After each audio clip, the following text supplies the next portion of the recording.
Super Macho Gamer here, and today we're going to be watching the Mario Kart Direct. Now, before I even get started with actually watching the video, I just want to make this clear. There's nothing that this Direct could ever do that would justify in people's minds why Mario Kart World costs $80. It was never going to happen. The reality is this: people who are not happy with the price point of this game were never going to be happy with it.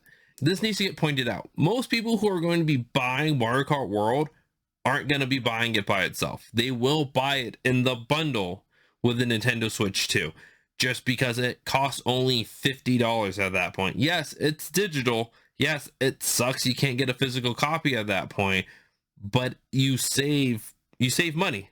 And let's be real here, that's the biggest thing people want, is to save money. They're going to buy the bundled version.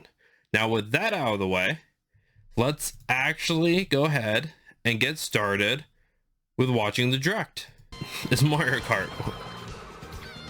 We're gonna see new stages, new karts, the outfits of the different characters, what characters are in it. One thing I can safely say I'm worried about is how does the Grand Prix mode work? Because I know in the treehouse they showed them driving.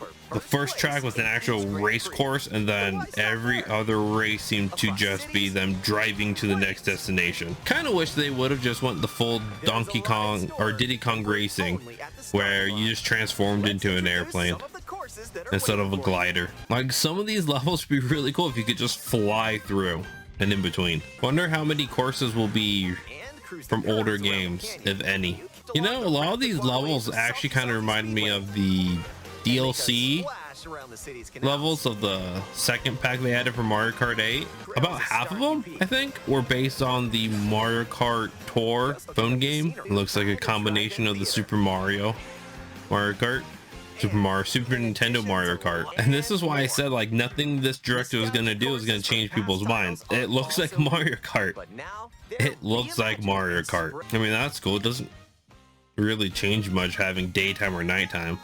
All right, let's see how many characters we have. I saw a Cowboy Toad in the bottom. How can he even drive? He has no hands. That Monty Mole. Couldn't tell the outfits were technically a new version of the character or just an option change. Okay, so it's just like what they showed in the treehouse.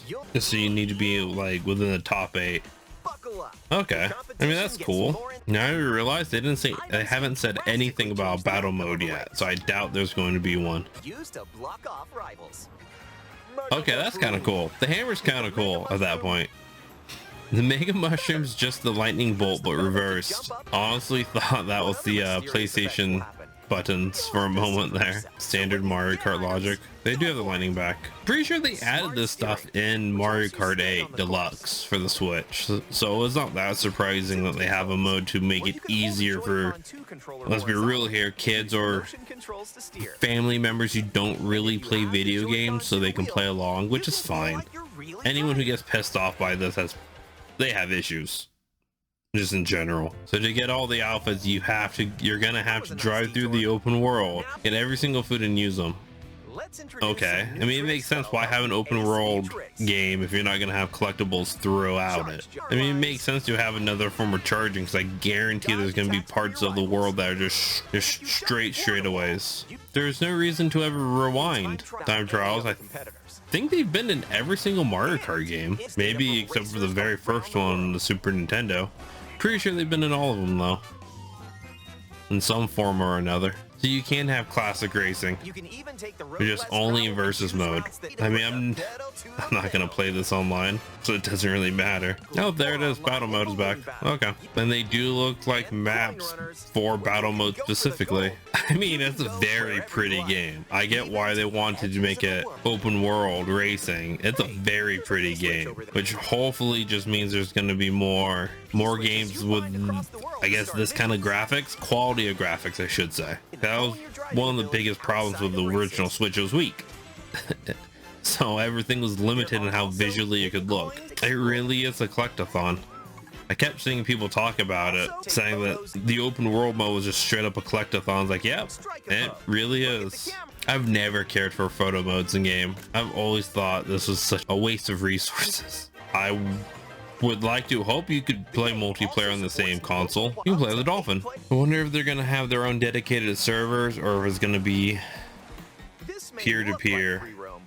Otherwise, that's gonna be laggy mess with 24 people online. 92, Jesus. Is game chat really gonna shrink the screen like this? Like, I know they kept showing it in the presentation. Sorry, I'm just thinking this would be like if you're on a Discord call and everyone's sharing their screen and you have it up and you're playing through yours. Nintendo, I think you guys didn't think that through. I guarantee you right now, you're gonna start hearing about a bunch of people playing Mario Kart World and little kids coming to their mom about somebody's dick being above their cart when they're racing online. You're gonna see nothing but dick. I guarantee you people will buy the camera just so they can sit there with a camera pointing straight at their junk and they're gonna be naked while playing this online, which is the one everyone's gonna buy, because why would you buy the normal one instead of the bundle where you get the game for 50 bucks more, right? You save money. So yeah, so the costumes are all unlocked by collecting food. They're trying to make this a collectathon. It's a normal Mario game, but with driving, more or less. Is this ever gonna make people happy with the price change? Oh, it costing 80 bucks? No, never is going to, never will. People gonna be happy about how much a Switch 2 costs? No. If you're upset about that, you will always be upset about it. This Direct, it showed more than what they initially told us about. It showed more of the gameplay. It showed more what you could do. It showed more of the open world. It showed battle mode, versus mode, which allows you to race normally in like the classic Grand Prix 3-lap tracks. You can just cruise around. You can do everything, which is smart because this is the Switch main console. I'm not console, main game. This is what they're banking on. For the original Switch, it was Breath of the Wild. For Switch 2, it's Mario Kart World. Hence why they're packing it in. It did what it needed to do. It told you what Mario Kart World is. Of course, people are never going to be happy because they, at this point, if you see people complain and not be happy, it's because they just don't want to be. Yes, there are plenty of people who will bend over for Nintendo and praise them to high heaven, and then there's people who are going to hate on Nintendo and anyone who buy this. If you're excited for this game, which it looks really good, if you're gonna get a Switch 2, you should just buy the Mario Kart World bundle. It saves you money. Like 30 bucks plus taxes depending which state you live in, but you're gonna save money. I don't know what else to say. It looks fun. I'm gonna end up getting a Switch 2. I will end up getting Mario Kart World. I'm gonna have fun playing it with my girlfriend. Is all that matters at the end of the day. I'm gonna spend the money no matter what. At least it looks good. But let me know what you guys think in the comments down below, and I'll catch you guys next time.